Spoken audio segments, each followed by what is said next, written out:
कल्याणं च सर्वेषां परममङ्गलम् अगन्तो भगवन्त इन्द्रमहिता सीता च सीता आचार्य जिनशासनोपरा उपाध्यायका श्री सिद्धान्त सुपादका मुनिवरा रत्नत्रयराधिका वञ्चैते परमेश्वरिणा प्रतिदिनं कुर्वन्तु मङ्गलम् ओंकारबिन्दु संयुक्तं नित्यानिश योगिनो कामदमोक्षदं चैव ओंकाराय नमो नमः दानं ज्ञानं जनं सदाकया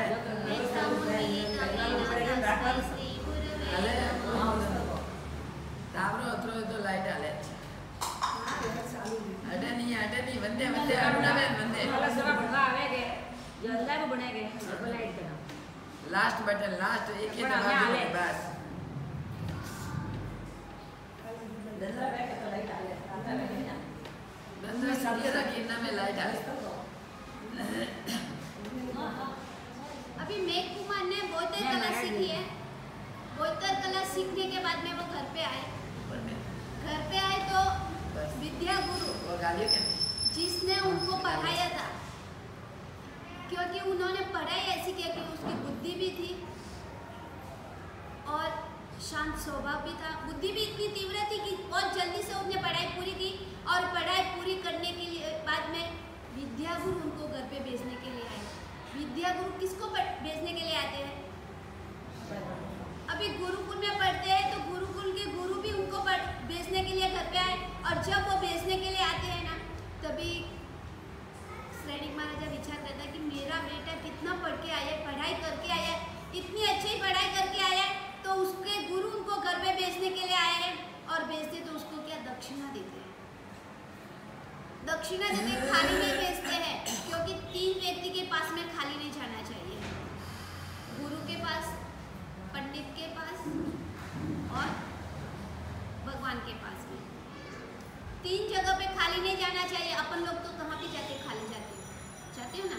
एक सिर्फ पंडित मुहूर्त देखता है ना, उनके पास वो पैसे के बिना मुहूर्त नहीं देखता है, इसकी वजह से उसको पैसे दे। गुरु के पास आप खाली आते हो, वाचक शब्द डलवाते तो खाली हाथ डलवाते हो ना, खाली।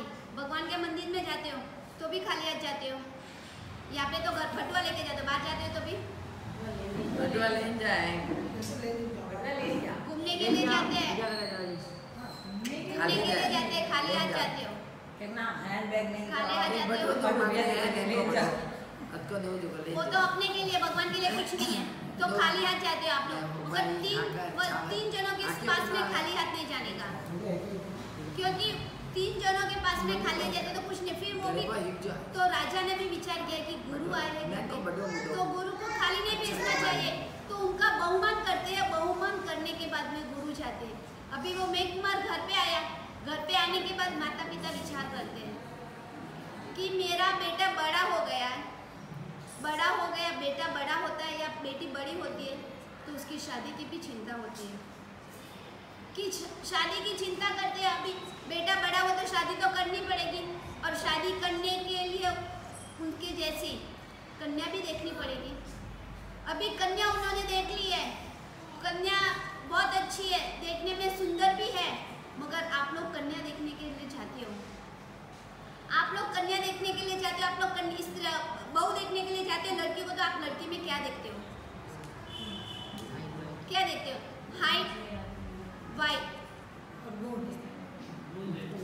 गुण कौन देखता है? आप लोग क्या देखते हो? वो कितनी अच्छी है, कपड़ा कितना अच्छा पहनती है, कितनी अच्छी लगती है, बस। मगर कभी आपने ऐसा आप पूछते हो, और पूछते क्या हो? तुझे क्या आता है? तू कितनी पढ़ाई की है? तूने कितनी पढ़ाई की है? तो एक बार एक सेठ था, एक सेठ के घर पे लड़की बहुत बड़ी हो गई।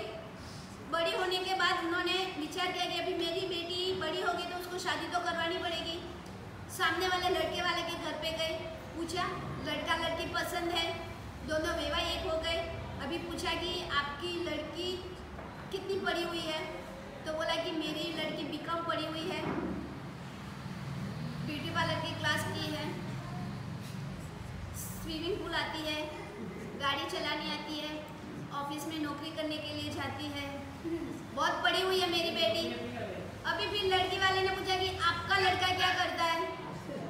मेरा लड़का घर पे रसोई बनाता है, रोटी बनानी आती है उसको, घर की सब साफ सफाई करनी आती है, खिचड़ी बनाओ, कुछ भी वैरायटीज बनाओ, सब कुछ आता है। क्योंकि अभी लड़कियां ऑफिस जाएगी तो लड़का कौन क्या करेगा? फिर लड़कियां ऑफिस जाएगी तो लड़का घर पे बोलेगी आपकी लड़की सब कुछ वो बाहर का काम करेगी, तो मेरे लड़के को तो घर का काम करना ही पड़ेगा।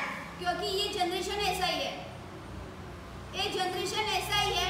क्योंकि लड़कियां बाहर जाती है और लड़के घर पे रहते हैं, लड़कियां कमाने के लिए जाती है और लड़के घर पे सब लोग काम करते हैं। क्यों?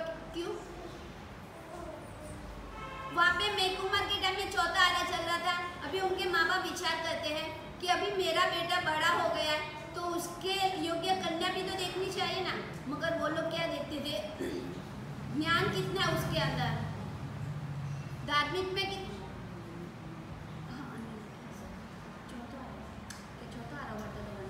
चौथा आरा भी स्नेह कुमार हमारे स्वामी भगवान ने पढ़े बस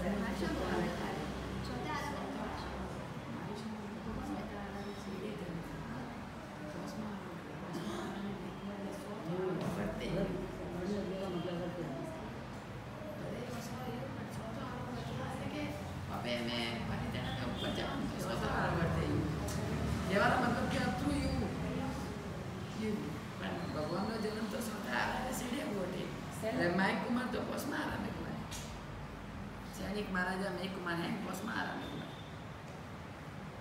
मैं केदा पासे થી વનની સાટો આવે છે સ્વતઃ આરો વર્તે જેરું વણોરે સુખ પાલિતના વિજય આપણે જાણે કેમ લાગે સ્વતः આવેલા દે પણ જાવ જે સ્વતઃ આરો નિશમાં નિશે આવે તો પોસમાં આરો દેખી દે तो अभी કેવાનો મતલબ उनके माँ बाप भी क्या देखते थे कि अभी बहुएं लाने की है, मगर कैसी लाने की?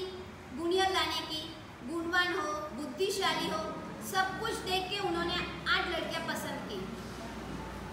8 लड़कियां पसंद की और 8 लड़कियों के लिए 8 भवन भी बनाए और बीच में मेघ कुमार का भवन बनाया। बीच में मेघ कुमार का भवन बनाया और 8 भवन बनाए। 8 भवन बनाने के बाद में उन्होंने मेघ कुमार के साथ में शादी करवाई। 8 कन्या के साथ में मेघ कुमार की शादी हो गई। शादी होने के बाद में अभी मेघ कुमार जरूके में बैठा है और विचार करता है कि कब गुरु भगवान पधारे और कब मेरा जीवन परिवर्तन हो जाए, कब गुरु भगवान पधारे और कब मेरा जीवन परिवर्तन होगा। बस जरूके में बैठे बैठे वही विचार करते हैं। मगर इस जनरेशन में लड़कियां क्या देखती है? एक बार एक सेठ था, उन्होंने एक लड़की की शादी की, बॉम्बे की सच्ची घटना है। शादी हो गई, शादी होने के बाद में शादी हो के कम से कम 12 महीना भी नहीं हुआ होगा और लड़का जॉब के लिए कहीं जा रहा था। जाने के बाद में उसका एक्सीडेंट हो गया। एक्सीडेंट के साथ में उसके दोनों पाँव थे, वो एक्सीडेंट में चले गए। अभी घर पे पत्नी को पता नहीं है कि मेरा पति का एक्सीडेंट हुआ है करके। उसको हॉस्पिटल में ले गए, आईसीयू में लेके गए और डॉक्टर ने बोला कि इसके दोनों पैर कटवाने पड़ेंगे क्योंकि बहुत जहर फैल गया, अगर दोनों पाँव नहीं काटे तो ये खुद ही मर जाएगा करके। तो डॉक्टर ने उसके दोनों पाँव काट दिए, मगर वो तो बेहोश में था, उसको कुछ पता भी नहीं था। अभी जब उसकी पत्नी को पता चला, वो गुस्से में गई, डॉक्टर को कुछ नहीं बोला, अपने पति को बोलती है आपको पता नहीं था? आपने आपके दोनों पाँव क्यों कटवाए? आपने आपके दोनों पाँव क्यों कटवाए? मुझे आपके साथ में नहीं रहने का, मुझे ऐसा लंगड़ा पति नहीं चाहिए। बस उसी टाइम पे उसने डिवोर्स ले लिया और घर पे चले गए क्योंकि उसके अंदर संस्कार नहीं थे। आप लोग बहू लाते हो मगर संस्कार लेके लाओ। आप ऐसे लाते हो कि पढ़ाई कितनी की है, पढ़ाई तो नहीं करेगी चलेगा, मगर संस्कार पहले चाहिए। संस्कार नहीं थे, उसने दूसरे दिन डिवोर्स ले लिया। डिवोर्स लेने के बाद में वो बोलती अभी मुझे दूसरा अच्छा पति के साथ शादी करनी है, ऐसा लंगड़ा पति के साथ मैं नहीं रहना। छोड़ दिया डिवोर्स लेके घर पे और दूसरों के साथ में उसने शादी की। तो मेघ कुमार का भी अभी शादी हुई है, मगर कैसी पत्नियां देख रहे हैं? गुणवान, कि वो धारिक में खुद भी इतना बड़ा हुआ है, वो भी इतना बुद्धिशाली है, इतना गुणवान है, तो वो अभी लड़कियां भी उसके लिए, उसके माँ बाप कन्या भी ऐसे देखेंगे ना कि कितनी गुण वाली है, कितनी पढ़ी लिखी है, कितनी शीलवती है करके। ऐसी 8 कन्या के साथ उसकी शादी होती है। शादी होने के बाद में जब मेघ कुमार झरोखे में बैठता है, झरोखे में बैठता है और विचार करता है कि शादी हो गई, मगर कभी ऐसे नहीं कि मेरी 8 पत्नियां आए वो भोग विलास में मुक्त हो जाए, नहीं, उसके मन में कुछ भी विचार नहीं है, बस एक ही है, कब गुरु भगवंत पधारे, कब गुरु भगवंत पधारे और मेरे जीवन का उद्धार हो जाए करके। बस ऐसे विचार कर रहा था झरोखे में बैठ के। ऐसे ही विचार करते करते करते करते भगवान महावीर पधारे। भगवान महावीर वहाँ पे उद्यान में पधारे और भगवान महावीर पधारने का वन पालक ने आके श्रेणिक महाराजा को, क्योंकि भगवान भी आए थे ना, तो उद्यान में उतरते ना तो पहले आदेश लेके, यानी कि पूछ के बाद में, हम लोग भी उपासना में उतरते तो पहले पूछते कि हम लोग उपासना में उतर रहे हैं, हाँ, आदेश लेके हम लोग उतरते। ऐसे भगवान ने भी उद्यान में उतरने के लिए, रहने के लिए पहले वन पालक का आदेश लिया कि हम मैं इस उद्यान में रुक रहा हूँ करके। तो वन पालक को पता चला कि भगवान महावीर पधारे हैं, तो उन्होंने श्रेणिक महाराजा को बोल दिया कि आज उद्यान में भगवान महावीर पधारे हैं करके। अब राजगृह में भगवान महावीर पधारे और महावीर भगवान का संदेश सुनते ही श्रेणिक महाराजा खुश हो गए, क्योंकि भगवान का संदेश है। अगर आपको कोई संदेशा दे कि आपके गुरु पधारे हैं, तो आप उसको क्या भेंट दोगे? आप उसको क्या भेंट दोगे? क्योंकि आपको गुरु के प्रति इतना लगाव भाव नहीं है, इतनी खुशी नहीं है करके। महाराष्ट्र में एक गांव है सांगली करके, वहाँ पे एक भाई रहता है, वो रोड पे रहने वाले एक लड़के को बोल के जाता है कि कभी भी मेरे गुरु आए ना तो मुझे संदेशा देना, मैं तुझे गिफ्ट दूंगा। कभी भी मेरे गुरु आए ना तो मुझे संदेशा देना कि आपके गुरु आए हैं करके उपास्य में, मैं तुझे गिफ्ट दूंगा। कभी भी वो गुरु आते तो वो पहले उस सेठ को संदेशा देने के लिए जाता है, संदेशा देने के आपके गुरु उपास्य में आए तो कभी वो 100 रुपये देता है, कभी 50 रुपये देता है, उसको गिफ्ट देता है। मगर आपने किसी को बोल के रखा है क्या कि हमारे उपास्य में कोई साधु संत या कोई हमारे गुरु पधारे तो हमें संदेशा देना? या तो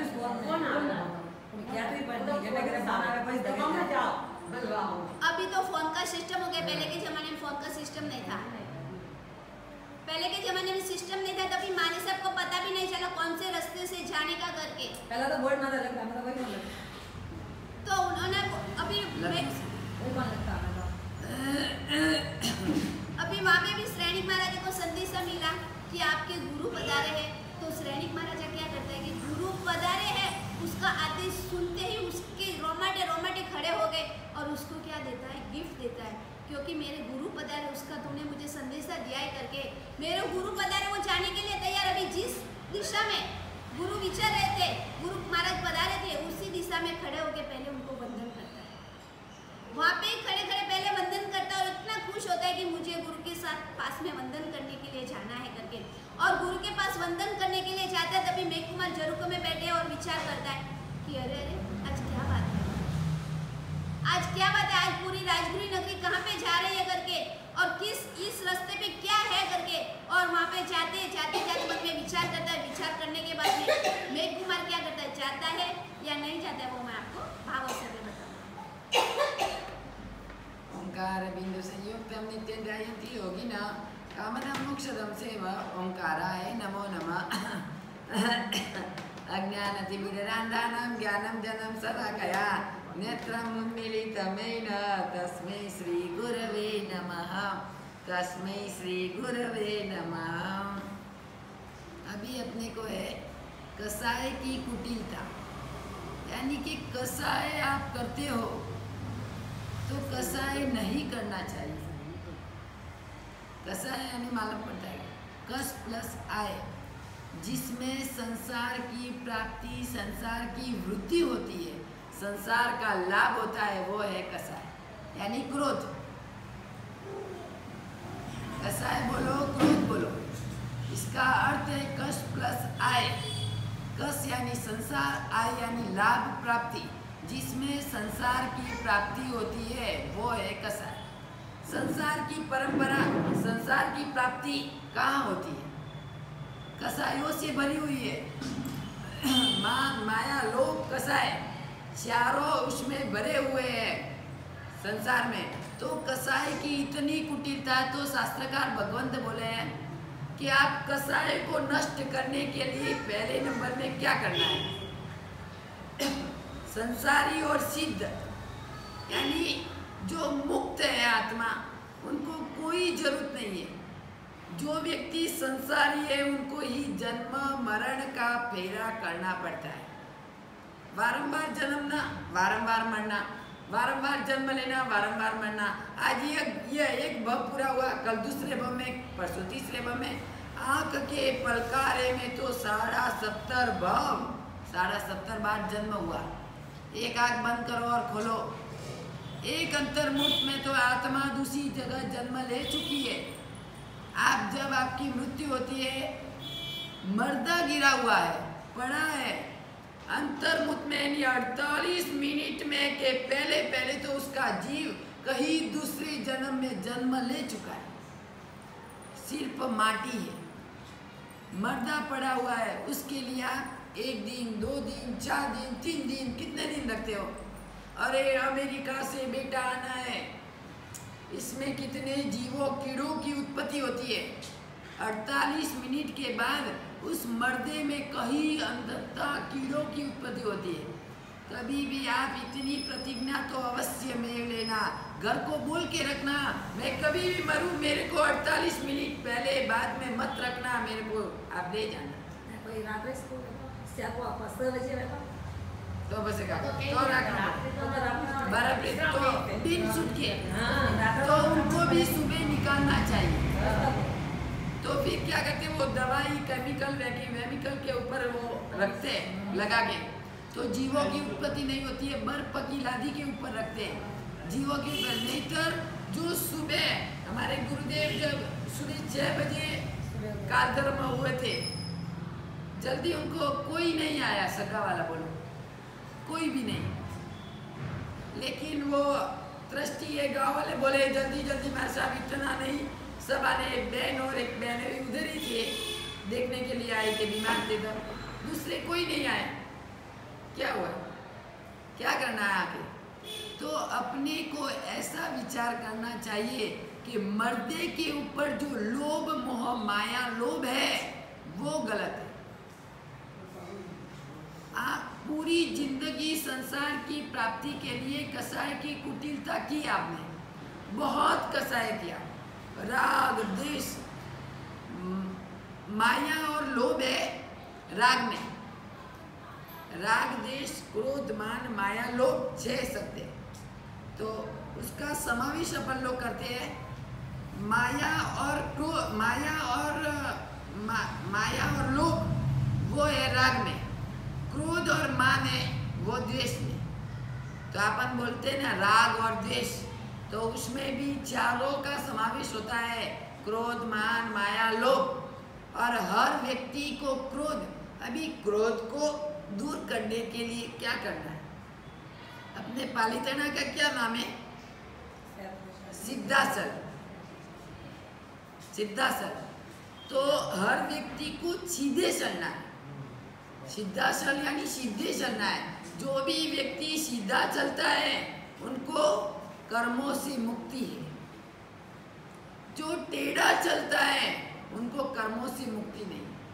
आज आपको दिल्ली जाना चाहिए, अपन लोग XYZ एक कोई भी मीनिंग निकालते, दिल्ली जाना है तो सीधी ट्रेन जाएगी दिल्ली।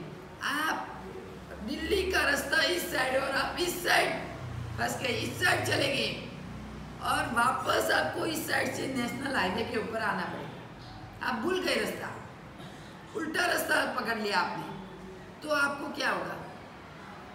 गलत रास्ता पकड़ने से अपना जीवन बिगड़ता है। तो अपन लोग भी गलत रास्ते के ऊपर जाएंगे तो जीवन कितना बिगड़ेगा। जो सिद्ध अवस्था को प्राप्त करनी है, जो सिद्धि को प्राप्त करनी है, तो अपने को एकदम सीधा चलना है, कहाँ भी रुकना नहीं, सीधा। जहाँ व्यक्ति सीधा चलता है, हर कर्मों से मुक्त होके वो मोक्ष की मंजिल तक प्राप्त करा। इसलिए ही तो पालितना का नाम है सिद्धाचल। पालितना का नाम है सिद्धाचल। शत्रुंजय है, पालितना है, सब कुछ है दूसरे नाम, लेकिन सिद्धाचल यानी कि जो व्यक्ति पालितना में यात्रा करता है, दादा की यात्रा करता है, उनका जन्म सफल है। वो व्यक्ति सीधा चलने में उपयोगी बन सकता है। नहीं तो अपन लोगों ने अनंत कर्मों का बोझ अपने सिर ऊपर है, तो अपन क्या विचार करेंगे कि जब तक मैंने पालितना की यात्रा नहीं की तब तक मेरा जन्म नहीं। जो व्यक्ति भवि की पालितना की यात्रा नहीं की तो ऐसे समझना कि हम भारी कर्मी जीव है। भारी कर्मी जीव, हमारा मोक्ष दुर्लभ है, हम मोक्ष में नहीं पहुंच पाते। इसलिए आज दिन तक कई गांवों की यात्रा की, लेकिन व्यक्ति कोई कोई ऐसा भी होता है कि पालितना कैसा है वो भी नहीं देखा। अनंत आत्मा मोक्ष में गई हुई है, और जो भी आत्मा मोक्ष में गई वो सीधे चल के गई है। जो भी व्यक्ति सीधा चलता है उनको केवल ज्ञान है, उनको मोक्ष है। टेढ़ा अवला चलता है उनको मोक्ष नहीं। माया कपट, जो व्यक्ति कपट रखता है, लोभ रखता है, उनको कहाँ मोक्ष होगा? अंदर माया भरी हुई है तो मोक्ष कहाँ मिलेगा? जिस व्यक्ति को मोक्ष चाहिए उनको माया को बाहर निकालना पड़ेगा। इसलिए हर वस्तु के ऊपर आपको राग है। जो राग है तो माया और लोभ मिक्स है। लोभ दृष्टि, राग यानी लोभ दृष्टि हर वस्तु के ऊपर। एक भी वस्तु आपकी ऐसी नहीं होगी उसके ऊपर आपको राग नहीं होगा। व्यक्ति के ऊपर, पदार्थों के ऊपर, वस्तु के ऊपर, सबके ऊपर आपको राग है। और राग है तो माया और लोभ मिक्स है उसमें। राग कब आएगा? कोई भी एक वस्तु पड़ी है, एक वस्तु, उसके ऊपर आपको राग है तो आप क्या करेंगे? यह वस्तु मेरी अंदर संग्रह करके रखोगे, नहीं, किसी को नहीं देना। अच्छी प्यारी लगती है आपको बहुत, उसके ऊपर अत्यंत राग है, अत्यंत राग है। चाहे व्यक्ति हो, वस्तु हो, चाहे पदार्थ हो, अत्यंत राग। तो उसमें क्या आया? लोभ और माया इकट्ठी है। वो राग वाली वस्तु है, उसके ऊपर आप अंदर क्या कपट करेंगे? नहीं, मेरे पास नहीं है वस्तु। वो उन वस्तु का आप संग्रह करेंगे और उन वस्तु को आप छुपा के अंदर रख देंगे। किसी को देने की भावना आपको नहीं होगी। तो राग, माया और लोभ उसमें मिक्स है राग में। इसलिए जिसको राग है अत्यंत, व्यक्ति, पदार्थ और वस्तु, तीन में पूरा संसार का समावेश होता है। व्यक्ति सब आ गए, परिवार, वस्तु यानी कोई भी वस्तु, खाने की, पीने की, ओढ़ने की, पहनने की और शरीर के ऊपर अलंकार डालने की सब, और पदार्थ यानी कि जो साधन होते हैं खाने पीने, लगाने के, मेकअप के, वस्तु के, कोई भी पदार्थ, तो उसमें जो राग है आपको, तो आप समझो मेरा मोक्ष नहीं। उन कसाइयों की कुटिलता को दूर करना है। जब तक ये और क्रोध और मान, वो द्वेष में, जिस व्यक्ति को क्रोध आता है, जिस व्यक्ति को मान अहंकार है, उनको ही द्वेष आता है। द्वेष का उत्पन्न होगा जिसके आत्मा के अंदर क्रोध है, तो हर व्यक्ति के ऊपर आपको द्वेष पैदा होगा। हर व्यक्ति के ऊपर आपको अहंकार आएगा, अहम भाव आएगा, मैं क्यों न हूं, अहम भाव है आपके अंदर, तो उसके देश में समावेश होता है। यानी उन चारों प्रकार के क्रोध, मान, माया, चारों प्रकार के कसाइयों को दो शब्दों में घटा लिया है शास्त्रकार ने। राग और द्वेष में चारों कसाइयों का समावेश मिक्स होता है। हर व्यक्ति को द्वेष कहाँ से उत्पन्न होता है? हर व्यक्ति के ऊपर द्वेष होता है अपने को। कोई भी व्यक्ति आपने बोल दिए दो शब्द, उसके ऊपर द्वेष पैदा हो गया। किस लिए? कि आपको अंदर में या तो आपको अहंकार है, माया है, मान है, या आपको अंदर आत्मा में क्रोध है। क्रोध है तो ही मान द्वेष आया, और क्रोध ही नहीं है अंदर तो द्वेष कहाँ से पैदा होगा? प्रभु महावीर को 9 साल तक कठिनाइयों को सहन करना पड़ा। कितना? हर व्यक्ति को केवल ज्ञान की प्राप्ति करनी होती है तो 9 साल तक कठिनाइयों को सहन करना पड़ता है। चाहे साधु हो चाहे भगवान हो, वो ही केवल ज्ञान को प्राप्त कर सकता है। तो अपने आगे चलते कि नेशनल हाईवे में जब आप आए तो आपको लगेगा कि अभी सीधा रास्ता है, कहाँ भी इधर उधर नहीं जाना। नेशनल हाईवे कैसा होता है? एकदम सीधा रास्ता, इधर भी नहीं जाना इधर भी, इधर जाना है तो गाड़ी नीचे उतारनी पड़ेगी और नीचे उतार के तो गांव आएगा, आपका गांव आएगा। जब भी गांव आता है तो ही गाड़ी नीचे उतरती है, और नेशनल हाईवे होता है तो सीधा सीधा सीधा सीधा चलते हैं। और जब भी वो व्यक्ति सीधा, जितना सीधा चलेगा, जो भी उसका गांव आएगा उनकी गाड़ी अटक जाएगी। तो अपने को भी ये संसार रूपी गाड़ी को इतना सीधा चलाना, इतना सीधा ला, जो मोक्ष स्टेशन है मोक्ष। जब तक मोक्ष नहीं मिले तब तक उन गाड़ी को रोकना नहीं, सीधे चलते ही रहना, चलते ही रहना, चलते ही रहना। कहीं भी कठिनाइयों का सामना तो करना पड़ेगा। आप भी जो मुसाफरी करने के लिए बारगाम जाते, कई लोग आते इतना इतना सोना लेके बारगाम जाते, तो उनको क्या करें, कठिनाइयों का सामना तो करना पड़ा। बहुत बोझ है, इतना सोना अपने साथ में, तो कितनी कठिनाई है, कितना उनको डर भी है, सोने का डर, सोना चला जाएगा गोल्ड, अरे बाप रे इतनी नुकसान। लेकिन मैं ऐसा बोलती हूँ कि आपको जितना सोना का डर है उतना डर पाप का रखो। पाप का डर क्यों नहीं? सोना से भी महंगा है पाप। पाप से आप बिल्कुल नहीं डरते। कोई भी पाप करने के लिए जाते, बिंदास से करके आते, बिंदास से खा के आते, बिंदास से कुछ भी काम करते हैं। क्यों भाई? सोना आपको इतना प्यारा है, उसके ऊपर राग है आपको, क्योंकि चला जाएगा तो पैसा की नुकसान होगी। लेकिन वो सोना, वो पैसा, कुछ भी वो आपको काम करना। आखिर में रखना है पाप का डर, सांप का डर है। इधर भयंकर जहरी सांप नाग आके बैठ जाए तो आप क्या करेंगे? सब 1 2 3 4 बार, चाहे समय को कुछ भी हो, नाग आया है, नाग से इतना डर है। क्यों डर है? वो डंक मारेगा, विष चढ़ जाएगा, मेरी मृत्यु हो जाएगी, मृत्यु से डर है। नाग से डर नहीं, मृत्यु से डर है। तो मैं आपको बोलती हूँ, एक पाप रूपी नाग है, पाप रूपी नाग आपके सामने। तो आप पाप करने के लिए जब आगे बढ़ते हैं तो डरते क्यों नहीं? जितना नाग से डर के भागते हो, उतना पाप से भी इतना डर लगना चाहिए कि डर के मारे आपको भागना चाहिए। नहीं, यह पाप मैं नहीं करूंगी, मेरे से ये पाप नहीं होगा। अरे बिल्कुल नहीं, जितना नाग से मेरे को डर है उतना पाप से डर है। इसमें कई जीवों की अनंतता, जीवों की विराधना है, मैं नहीं करूंगा। दौड़ के आप बाहर चले जाओगे। यह एक पाप का डर होगा तो वो व्यक्ति सीधा चल सकता है। इसलिए तो क्या गलत रास्ते में नहीं जाना है, सीधा ही चलना है। कोई भी आपको गलत रास्ते के मोड़ पे लेके जाए तो भी उनका हाथ आप छोड़ दो, हाथ छोड़ के आप सीधा चलने की तैयारी करो वापस।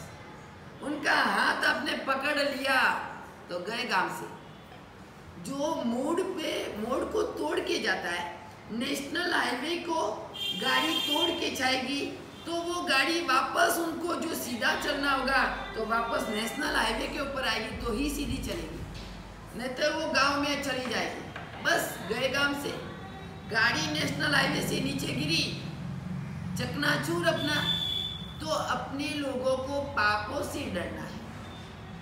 जितना नाग से डरते हो, जितना अपने सोना पैसा जो भी लेके जाते हैं जोखम, उनसे आप डरते हो, लेकिन उनसे ज्यादा पाप से।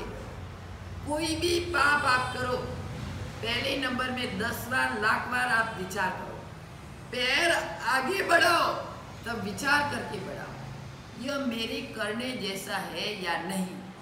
पहले नंबर में 10 मिनट 5 मिनट खड़े रह के, सीधा खड़े रह के आप विचार करो, यह काम मैं करूं या नहीं। विचार करने का टाइम तो निकालो आप, कम से कम बिना विचारे व्यक्ति जो आगे बढ़ता है तो वो गया काम से उनको नुकसान ही है। विचार किए बिना व्यक्ति, अभी आप माल भी लेके जाएंगे सोना, बिना विचारे सोना दे देंगे सबको, क्या भाव है कितना भाव है उनका कैलकुलेटर, उनका हिसाब निकाल के फिर आप सोना देंगे सबको। मेरे को इसमें कितना फायदा है क्या है, घर जाके पहले घर में विचार करेंगे ये कितने में बेचना है, ये कितने में बेचना, सब नक्की करके फिर व्यापारी के पास आप जाते हो। फिर व्यापारी को बोलेंगे भाई ये लो, नहीं मेरे हाथ में कुछ नहीं आ रहा है। कपट माया तो है इसमें, लोभ और माया तो शामिल है, लेकिन आप करेंगे विचार करके काम करेंगे। बिना विचारे सबको दे देंगे, कोई भी मांगेगा उसको दे देगा, फिर 1000 रुपया 1000 रुपया लो, लाख रुपया लाख रुपया, इसमें आपको फायदा वायदा नहीं होगा तो भी चलेगा। क्यों? तो कोई भी पाप का काम करते हो तो बिना विचारे क्यों करते हो? उसमें भी आपको तो विचार करना चाहिए, भाई मैं ये पाप कर रहा हूँ उसमें मेरे को फायदा कितना है, नुकसान कितना है, क्या होगा मेरा हाल, मेरी जो खराबी, मेरा जीवन कैसे बिगड़ेगा, कैसे आगे चलेगा, कम से कम वो भी तो आप विचार करो। उसी टाइम आप कुछ विचार नहीं करते, कोई किसी का विचार नहीं, कोई बड़ों का विचार नहीं, छोटों का विचार नहीं, अपने आप से ही सब कुछ करने लग जाते हो। तब किसी को पूछते हो आप, अरे इसमें कितना फायदा हुआ, इसमें कितना फायदा हुआ, इसमें शाम को जब दुकान पूरी हुई हिसाब करने बैठते, हाँ आज इतना नफा हुआ, बस 2 लाख का हुआ, 3 लाख का हुआ, लाख का हुआ, 50,000 का हुआ, 25,000, इतना नफा हुआ। राग और द्वेष में आप इतने मशगूल बने हुए, लेकिन कभी आप ऐसे नहीं कि मैं पाप करने के लिए जा रहा था, लेकिन मेरी भावना शुद्ध भावना पैदा हुई, आत्मा में शुभ विचार आया और मैं उधर से आया, आज मेरे को करोड़ों की संपत्ति का लाभ मिला। एक पाप से मैं छूट गया तो करोड़ों की संपत्ति का लाभ, इतना फर्क है। एक पाप अपनी जिंदगी बिगाड़ सकता है। 3 लाख का व्यापार, 3 लाख का लपा, जिंदगी नहीं निकल पाएगी आपको। 3 लाख में जिंदगी गुजर जाएगी आपको, जिंदगी में 3 लाख बस हो गया, तो इतनी खुशी क्यों, इतनी खुशी क्यों आपको? लेकिन पाप नहीं किया, पाप करके आते तो उतनी खुशी है, पाप नहीं किया तब खुशी होनी चाहिए। आज 3 लाख का व्यापार भले ही हुआ, लेकिन करोड़ों की संपत्ति में जीत के आया, मेरा लाभ हुआ। आज बहुत खुशी, पूरे दिन की खाने के लिए गए थे, आलू का बड़ा, केला बड़ा, आलू का बड़ा खाने के लिए मैं गया था, लेकिन मेरे को लगा रे गुरुदेव ने मना किया, अनंत जीवों का पिंड है, इसमें नरक की निशानी है, खाना नहीं, आज मेरे को तो छोड़ना ही है। वापस में रिटर्न हो गया, सब दोस्तों के साथ गया, पाप करने की इच्छा हुई, लेकिन उधर में गया, होटल में भी घुस गया, बैठ गया कुर्सी में, आगे खाने का भी आया, फिर भी उनको छोड़ के आ गया। वो व्यक्ति कभी भी मोक्ष दुर्लभ है, लेकिन कई भी जन्म में मोक्ष प्राप्त कर सकता है, क्योंकि पाप का उनको डर लगा। खाने की तैयारी, कई आत्माएं ऐसी होती है कि हाथ में खाने के लिए तैयार, हाथ में लिया हुआ है बड़ा, खाने की तैयारी है, लेकिन हाथ दूसरे नहीं नहीं नहीं नहीं, ये जीवों का पिंड नहीं मारूंगा, मेरे एक जीव के लिए अनंता जीवों का पिंड फेंक दो। फेंक के भले ने पैसा गया 50, 100, 150, वो उसकी कीमत कोई नहीं है, लेकिन आज मैं बच के आया। मेरी जो जिंदगी थी, आज मेरी जिंदगी बच गई, बस लाखों का करोड़ों से जिंदगी मेरी बच गई, मैं पाप के व्यापार से मैं छूट गया। यह है बड़ा लाभ, उसको बोलते हैं सीधा चलो, आड़ा नहीं।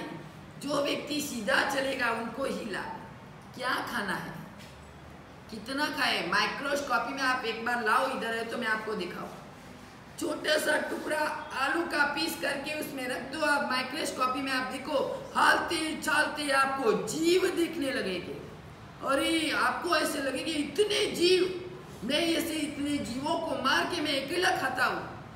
आप एक बार हो तो मैं बताऊँ आपको, बारामती में, पूना में जब मेरा चातुर्मास था, मराठी की बस्ती थी, 40 जनों ने आजीवन कंदमूल त्याग, आजीवन, कौन सी जात, अदर कास्ट मराठी, 40 व्यक्तियों का कुटुंब एक घर में रहता था, आजीवन।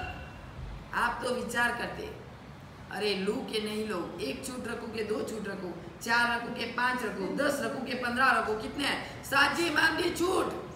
अरे साजे और मांदे छूट, अरे के साजा हो तब भी छूट और मांदा हो बीमार हो तब भी छूट।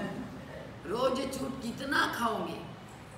जी जब आपका जन्म हुआ, निगोद में से आप निकले, अनादि काल से ये आहार चलना कितना मेरू पर्वत का ढगला किया खा खा के। बोलो 12 महीने का कैलकुलेटर लगाओ, दिन की कितनी रोटी खाते हो? हिसाब लगाओ आशीष में। 12 महीने की मैंने 1 महीने की 12 महीने की कितनी रोटी खाई, कितना अन्न खाया, दूसरी वस्तु कितनी खाई, कितना, बाप रे, तो भी भूखा का भूखा। आज खाया कल भूखा, दोपहर को खाया शाम को भूखा, शाम को खाया सुबह भूखा वापस। कहाँ जाता है?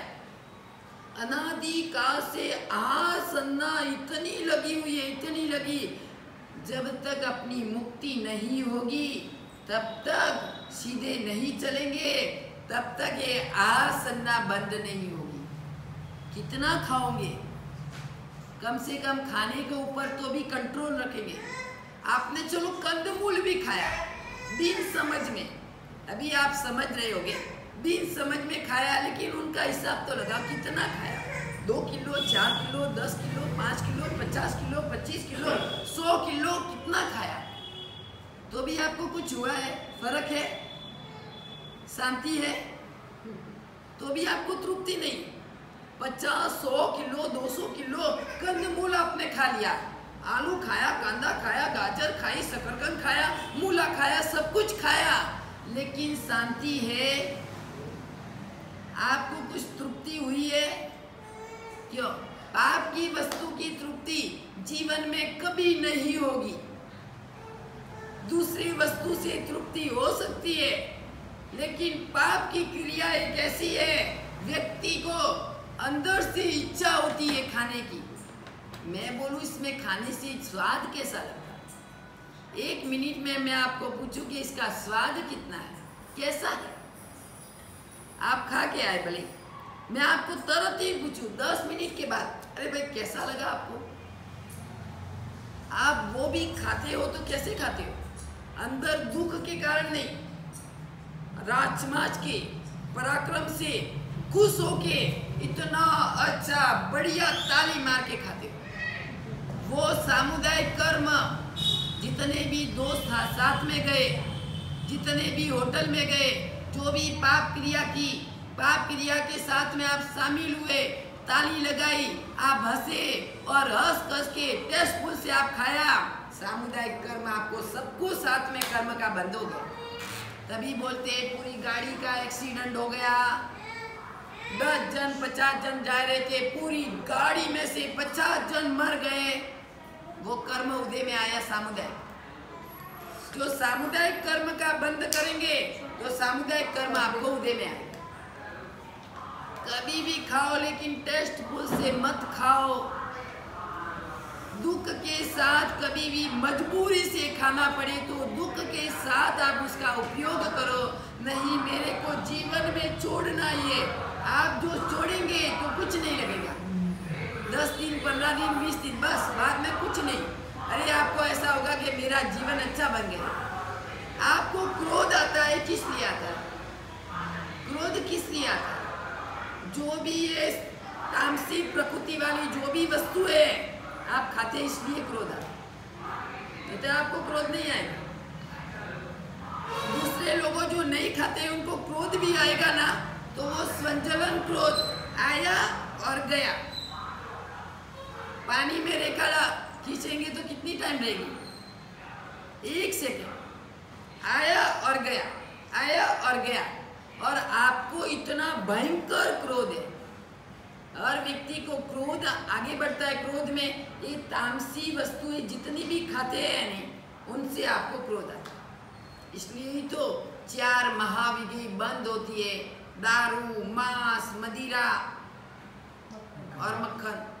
उसमें सब प्रकृति वो प्रमाद की प्रकृति है, उसमें क्रोध की प्रकृति है। क्रोध ज्यादा आएगा उससे खाने से आपको। इसलिए अपने शास्त्र में 4 महाविधि का आजीवन जैन कुल में तो आजीवन मना लिखी है, खाना ही नहीं, वो वस्तुएं खाने की मनाही बोला है कि आपका जीवन बिगड़ जाएगा इससे। और एक व्यसन लगा, जो दारू पीने व्यक्ति लगा तो कभी चोरी करेगा, कभी परिस्त्री गमन करेगा, कभी व्यसन करेगा, कभी जुआ खेलेगा, सब कभी मांस खाएगा। 7 व्यसन इसके पीछे लगे हुए हैं। एक व्यसन में 7 व्यसन व्यक्ति को बन सकते हैं। व्यक्ति 7 व्यसन में आगे चला जा सकता है। चाहे आप एक जुआ भी खेलो, एक जुगार भी खेलो, लेकिन एक जुगार में, एक व्यक्ति में, एक व्यसन में दूसरे व्यसन में आपका पैर आगे बढ़ सकता है, बढ़ सकता अवश्य में। इसलिए एक भी व्यसन अपने को नहीं चाहिए, एक भी नहीं। जितना जीवन अच्छा बनाना है तो व्यसन को छोड़ो। अरे अपना जीवन बनाओ ना, धर्म आराधना करो, कुछ न कुछ अपने जीवन में जन्म लिया है। अति दुर्लभ मनुष्य भाव में जन्म तो अति दुर्लभ अभी मिला है, बाद में ये मनुष्य भाव अति दुर्लभ है, मिलेगा या नहीं मिलेगा। जो मिला है, जितना जीना है उसमें ऐसा जीना है कि कुछ करके बताना है। जिंदगी आप जी रहे, लेकिन जिंदगी कैसी जी रहे वो महत्व की है। जिंदगी तो हर व्यक्ति जीता है, हर व्यक्ति को जन्म मिला, हर व्यक्ति जिंदगी जीता है। जिंदगी जीने में कोई बड़ी बात नहीं है, सब खाता है, पीता है, व्यापार करता है, अपनी जिंदगी चला रहा है। लेकिन जिंदगी कैसी जीना है, किस प्रकार आप जी रहे हैं, वो महत्व की बात है। इतने वर्षों से जिंदगी जी, लेकिन कैसी जी और अभी जिंदगी कैसी जी रहा हो वो महत्व की है। अभी जिंदगी आपकी जीवन सुधर गया, आप जिंदगी अभी जी रहे हैं, तो वो महत्व की बात है कि इतने वर्षों से मेरा ये जीवन जन्म हुआ है, बस इतने वर्षों तक मेरा जन्म ही नहीं था। आप भले 40, 50, 60, 70, 80 वर्ष के हो गए, लेकिन आपका जन्म ही नहीं है। जब तक धर्म नहीं करेंगे तो जन्म ही नहीं। पहले नंबर में धर्म की शुरुआत करो। कल भी बताया था, धर्म प्रैक्टिकल है, बातों बातों का नहीं है धर्म। धर्म की शुरुआत करो। तो अभी शास्त्रकार भगवंत कहते हैं क्रोध नहीं करना।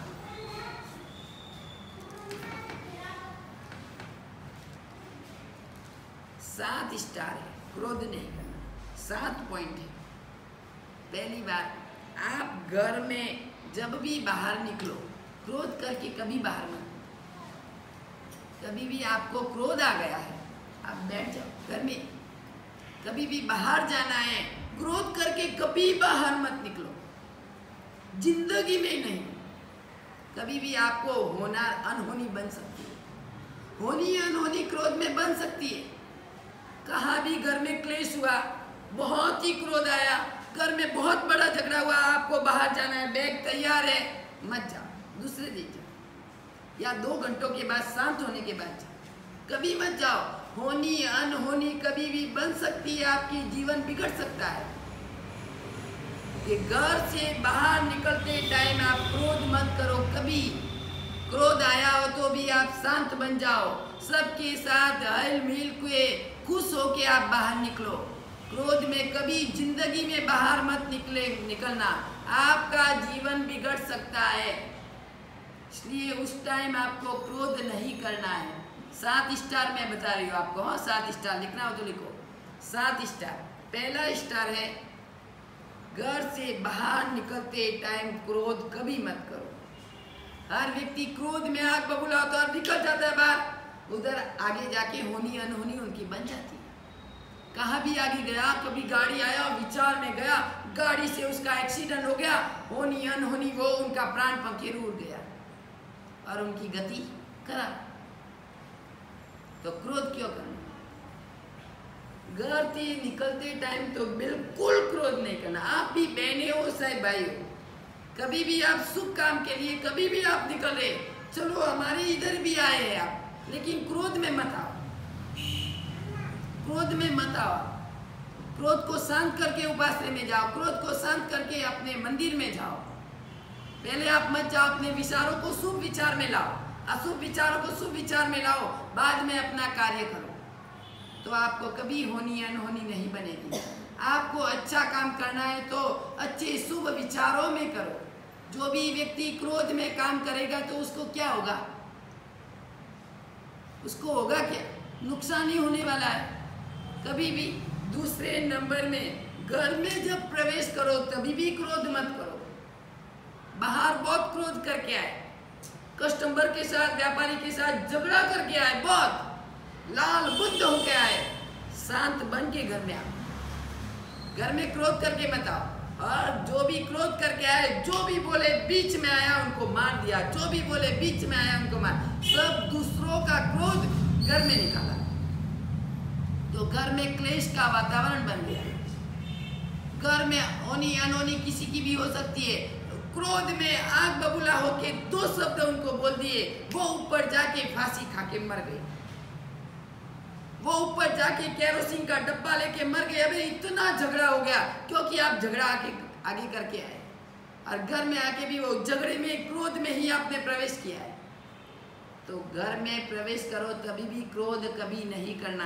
दुकान की बात दुकान में, व्यापारी की बात व्यापारी के पास, जहाँ भी जाओ, जहाँ भी क्रोध करो, उसकी बात उसके सामने, उसके उधर ही रख के आओ। शांत बन के वापस आप घर में आओ। कुछ हुआ ही नहीं, ऐसे बन के आप आओ। उन विचारों को बाहर ही कचरा फेंक के आप बाहर अंदर आओ, तो आपको कभी घर में क्लेश का वातावरण घर में कभी नहीं बनेगा। जो बिचारी आपकी प्राण प्यारी पत्नी आपके सामने आएगी तो पहले तो उसका ही नंबर है, पहले तो नंबर उसका, दूसरा नंबर है बच्चों का, तीसरे नंबर भाई और माँ बाप का। सबका एक इतना क्रोध आपको आया है कि सबको आप एक क्रोध में सबको आप ऐसा कर देंगे, बाद में आप शांत बनेंगे तब आपको लगेगा अरे क्या, लेकिन वो तो बिगड़ गया, सब काम सब बिगड़ गया। बाद में पछताने से क्या मतलब है? बाद में आप कितना भी पछताओगे। हाथ में से जो बाजी थी वो तो चली गई, हाथ में से बाजी वो चली गई, और आप बाद में पछताने से भी रोएंगे। अभी क्या करूं, सिर पे हाथ दे के रोएंगे, सिर फोड़ के रोएंगे तो भी कोई हाथ में आने वाला नहीं।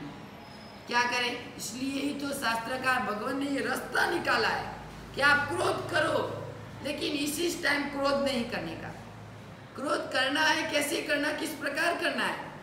घर से निकलती टाइम क्रोध नहीं, घर में प्रवेश किया तो क्रोध नहीं, तो आपका घर एक नंदनवन बन जाएगा। इसलिए तो कि बाहर का कचरा, बाहर का डस्टबिन अंदर मत लाओ। आप डस्टबिन रखते हो कैसे का, कहाँ रखते हो? बाहर के अंदर, बाहर घर में, हाँ बाहर रखते हो, तो कचरा कचरा बाहर डालते हो। तो अपने क्रोध रूपी कचरा है वो भी डस्टबिन बाहर ही रखो। बाहर क्लास करके हाथ पैर धो के अंदर फिर प्रवेश करो।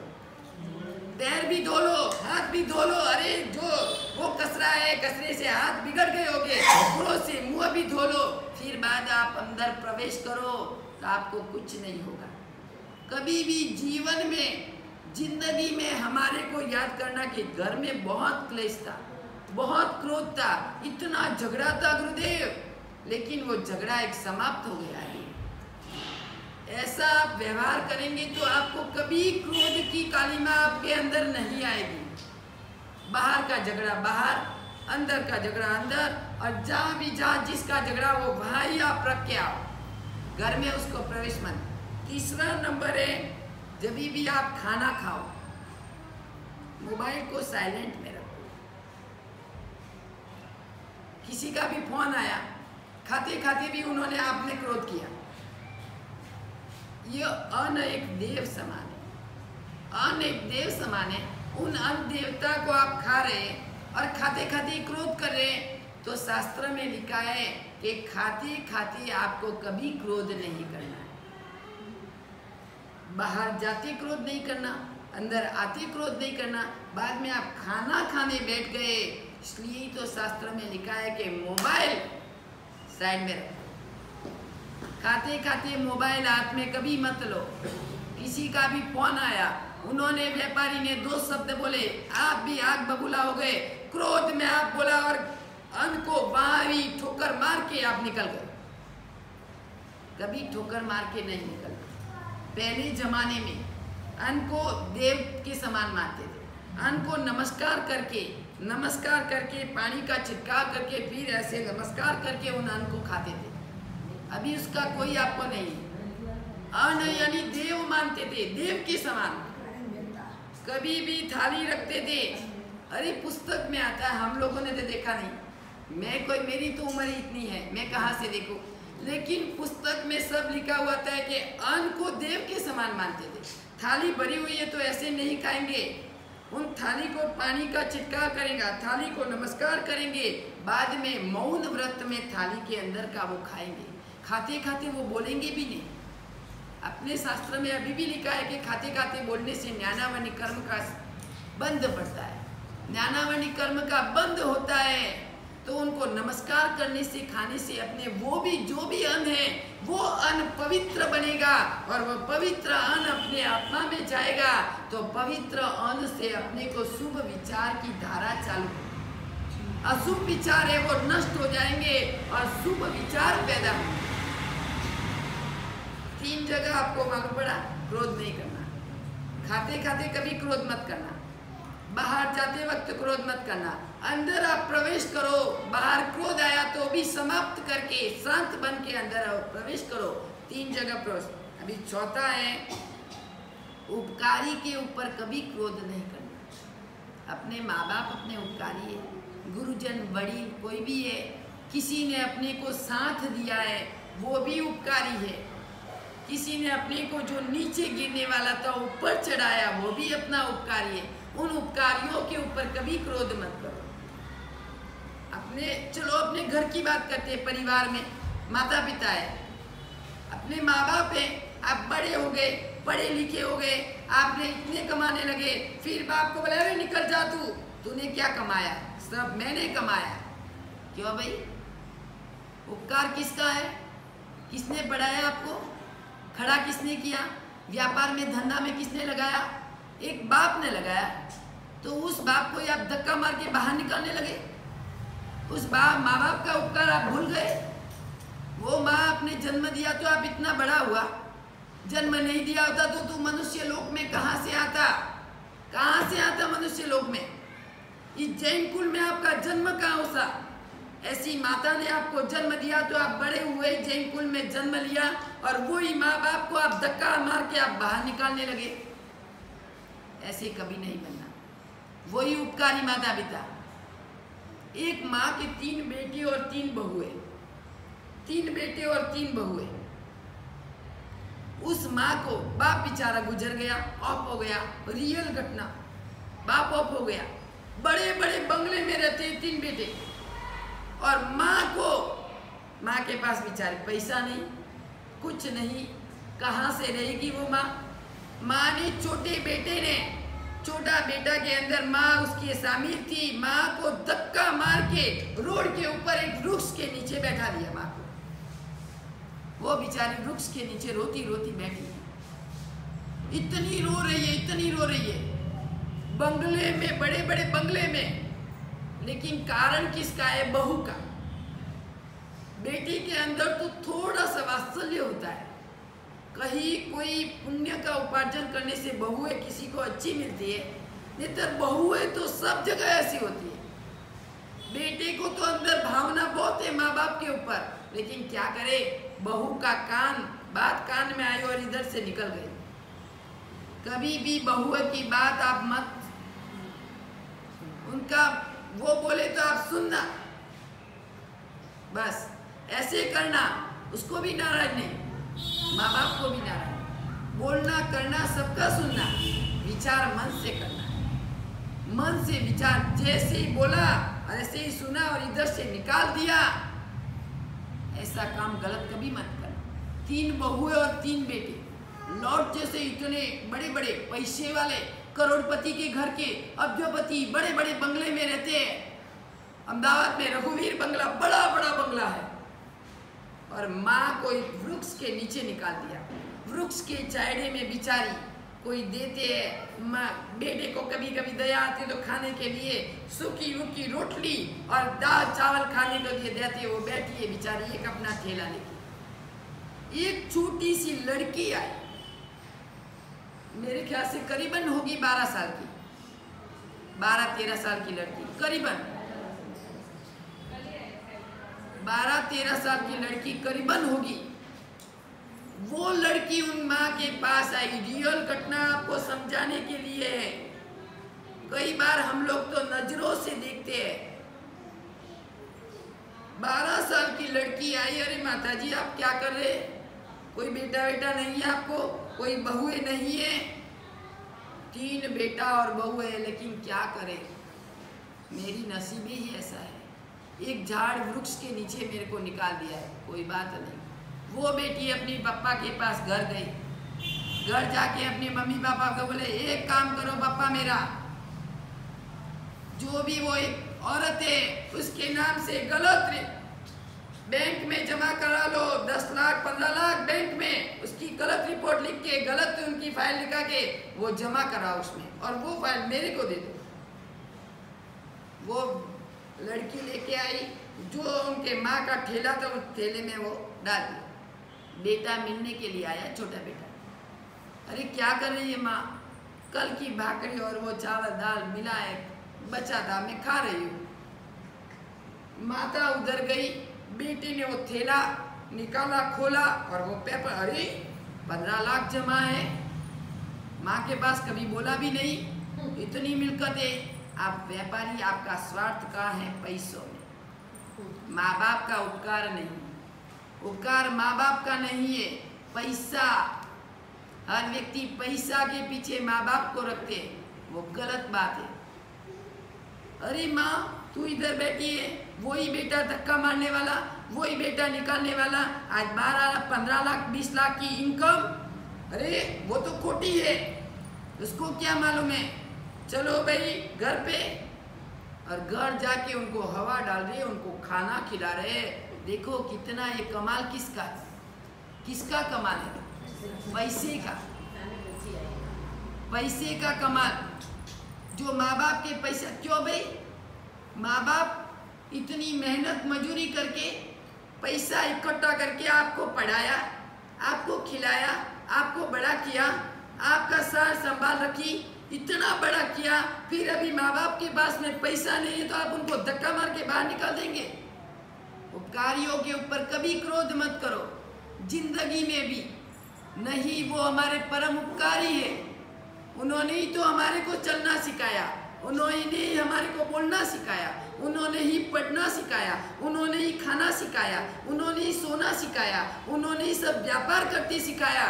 तो कितने महान उपकारी है।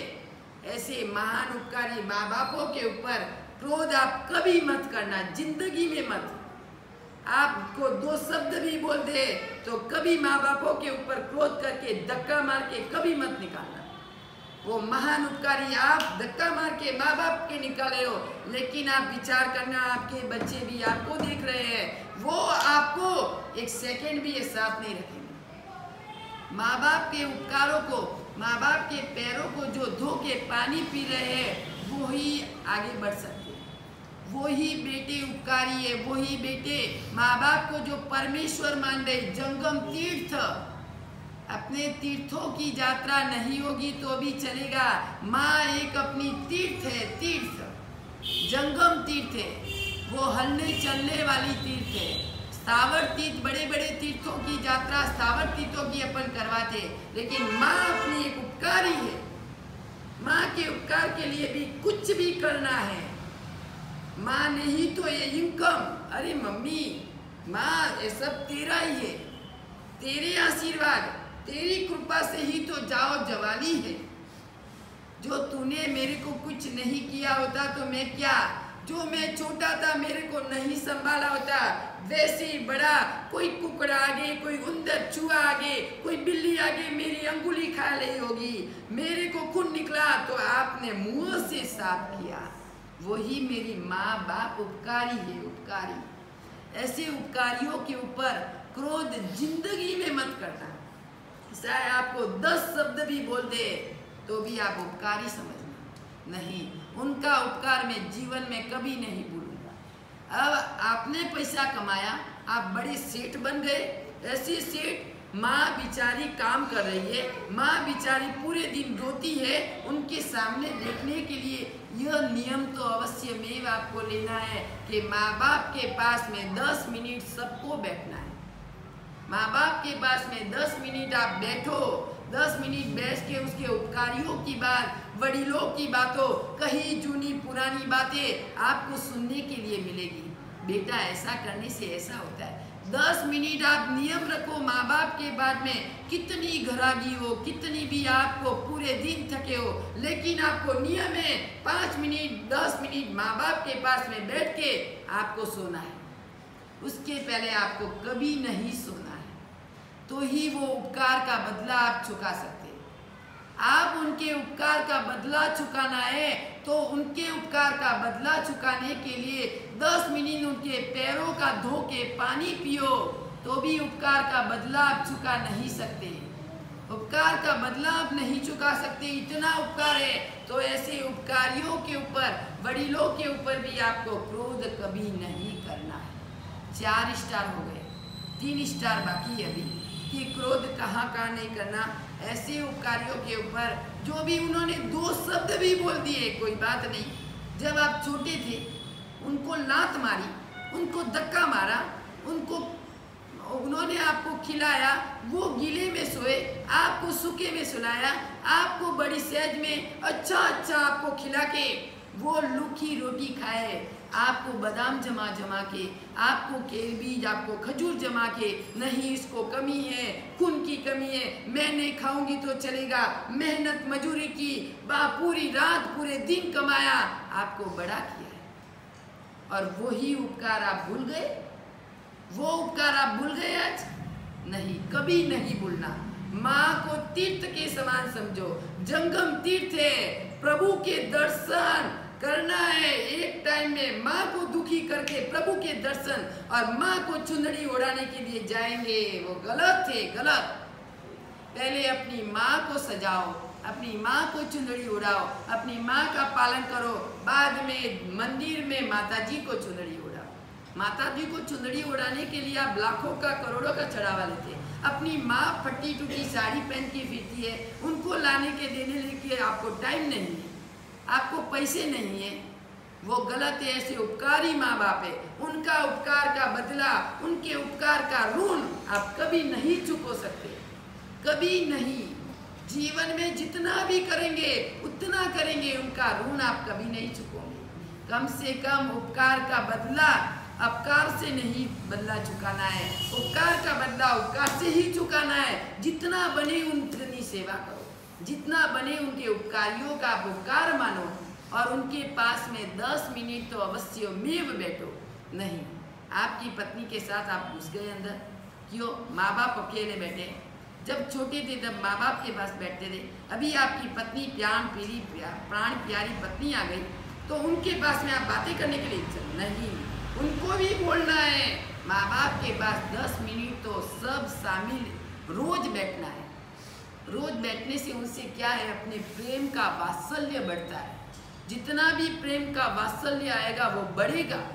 कुछ न कुछ आज नई जुनी बात है, माँ बाप भी बेचारे बुढ़े हो गए, उम्र हो गई, उनको बोलने के लिए कोई पास में नहीं जाएगा तो उनको कितना दुख लगेगा। अरे सब अपनी अपनी पत्नी को लेके घुस गए, हम अकेले बैठे, हमारे पास में कोई बैठने के लिए राजी नहीं है, कोई बोलने के लिए राजी नहीं है। कितना बड़ा मुश्किल से बेटा किया, आज उसकी पत्नी आई तो वो बेटा पत्नी का हो गया। पत्नी भी अपनी है, नहीं ये नहीं, वो भी है, उनको भी खुश रखना है, लेकिन माँ बाप को खुश कभी दुख नहीं देना।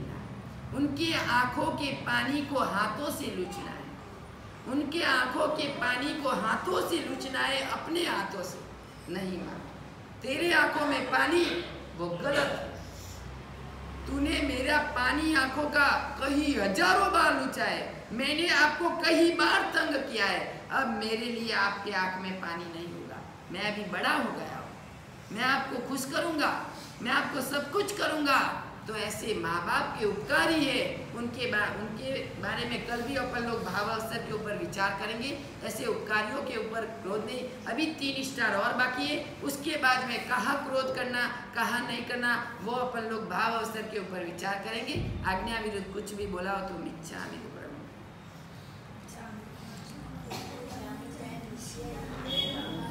मिच्छामि।